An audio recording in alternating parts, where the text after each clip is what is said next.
ከዓለም አንደኛ ነዳጅ ያለው ሀገር ቬኔዙዌላ ነው። ከዓለም ሶስተኛ በነዳጅ ብዛት ኦኬ ያለው ሀገር ኢራን ነው። አምስተኛው ላይ ደግሞ ያለው ሪዘርቭ መሬት ውስጥ ባለው ብዛት ማለት ነው ኢራቅ ነው። ይሲ ኢራቅ ለነዳጇን ለአሜሪካና ለዌስቱ ነበር የምትሸጠው። እንዴት መሰላችሁ?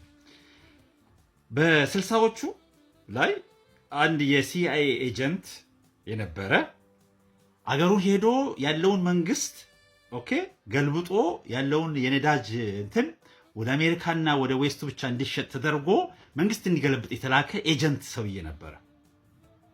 ያንን ሲሞክር ተይዞ ልክ ሲታወቅበት በዛው ሮጦ ወደ ኢጅፕት ይገባል። ኢጅፕት ነው የኖረው። ኢጅፕት ኖሮ በኋላ ላይ ራሱ ሲአይኤ ሄዶ ገልብጦለት መንግስቱን አስወርዶለት እንደገና መጥቶ እንዲይዝ አድርገው ስልጣን ሰጥተውት ማለት ነው ነግሶ ከነሱ ጋር ይሰራ ነበር ለረጅም ዓመታት፣ በጣም ለብዙ ዓመታት እስከ 2003 ድረስ። ይህ የሲአይኤ ኤጀንት ሳዳም ሁሴን ይባላል። ኦኬ ሄዱና ተመልከቱ። ይህ ኤጀንት ለመጀመሪያ ጊዜ ስህተት የሰራው ምንድነው? በዛ አካባቢ ያለ ሀገር ፓለስቲና የሚባለውን ህዝብ ደግፋለሁ፣ የእነሱን ትግል ደግፋለሁ ስላለ የደረሰበትን ሽንፈት አይታችኋል። ከዛ ነዳጁን ጭራሽ አልሸጥም ለዌስቱ አላቀርብም በማለቱ ትልቅ አይነት ችግር የደረሰበት አገሩ ምን ውስጥ እንደገባ መቼም ሁላችሁም ብታውቁት ነው አይደል? 2003 ጀምሮ ያለፈውን 22-23 ዓመት ኢራቅ ከዓለም አምስተኛ ሀብታሟ በነዳጅ ሀብታሟ ሀገር እያንዳንዱ ነዳጇን የምትሸጥበት ብር ወደ ሀገሩ አይገባም። ነዳጇን ሽጣ ብሩ አሜሪካ ነው የሚቀመጠው። ኒውዮርክ ያለ የሪዘርቭ ባንክ ውስጥ ነው ማስቀመጥ ያለባት። ጠቅላላው የኢራቅ ብር 90% የሀገራቸው ገቢ ነዳጅ ነው። እያንዳንዱ የነዳጅ ብር አሜሪካ ነው የሚቀመጠው። አሜሪካ ሄዶ ይጠይቃሉ። ፓርላመንቱ ወይም ደግሞ መንግስት፣ የኢራቁ መንግስት ሄዶ ብር ይህን ያክል ለደሞዝ ያስፈልገን፣ ለአስተማሪ ደሞዝ፣ ለሆስፒታል ያስፈልገናልና ይለቀቅልን እያለ እየጠየቀ ነውና አይለቀቅልህም ይባላልም። ይሄ ሁሉ ምን ያደርግልሃል ይባላል በራሳቸው ብር እና ያለፈውን እንግዲህ 22 ዓመት እዛ ውስጥ ነው የኖሩት። እንደሱ ነው አሁንም ዛሬም ያሉት። ከዓለም አንደኛ ቬኔዙዌላ የደረሰባትን አያችሁ። አሁን የመንግስቱን አውርደው ከያዙት በኋላ እያንዳንዱ የቬኔዙዌላ ነዳጅ በአሜሪካ ስር ነው የሚሸጠው።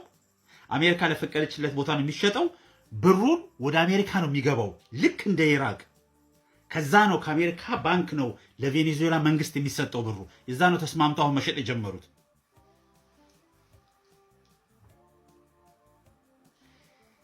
ያንን ለማድረግ ነው አሁን ያለው ጦርነት እኮ። ኢራንን ነዳጇን ያላትን ነዳጅ ወስዶ ነዳጇን ከሸጠች በኋላ ብሯን አሜሪካ እንድታስቀምጥ ልክ እንደነ ኢራቅ እንደነ ሳውዲ በመጀመሪያ ደረጃ ነዳጃቸውን ያለ ዶላር በስተቀር እንዳይሸጡ አስፈርመዋቸዋል። ኦኬ ነዳጅ የሚሸጡት በዶላር ብቻ ነው። ከዛ ያ ዶላር ደግሞ ሳውዲ ከተቀበለች በኋላ ለሀገራቸው ላይ የሚያወጡትን አውጥተው የተረፈውን ብር ጠቅላላ የአሜሪካን ስቶክ ማርኬት ላይ ኢንቨስት ማድረግ አለባቸው ብለው ፈርመዋል። በውዴታ እኮ አይደለም፣ ፈርመዋል። እያንዳንዱ ከፔትሮል የሚያገኙትን ዶላር የአሜሪካ ኢኮኖሚ ላይ ኢንቨስት ነው የሚያደርጉት። አሁን እኛ ይመስለናል ብዙ ነገር ይባላል አይደል? እንደዚህ ስለሆነ ከእስራኤል ጋር ስለጣላች ወይ ደግሞ እንደዚህ ህዝቡን ስለ ዲሞክራሲ ሉክ ነዳጅ ያለው ሀገር እያንዳንዱ ቅድሜ ከ1 እስከ 7-8 እስከ ራሻ ድረስ እስክደርሱ ድረስ በጠቅላላ ለአሜሪካና ለዌስቱ ነው ማቅረብ ያለበት የሚሸጠው። አልሸጥም ያለው ነው ችግር ውስጥ የገባው። አንዴ ችግር ውስጥ የገባው ደግሞ ብሩን ብቻ ነዳጁን ብቻ ሳይሆን የሚያጣው ራሱ ከነዳጅ ያለውን ገቢውን ራሱ ማግኘት አይችልም።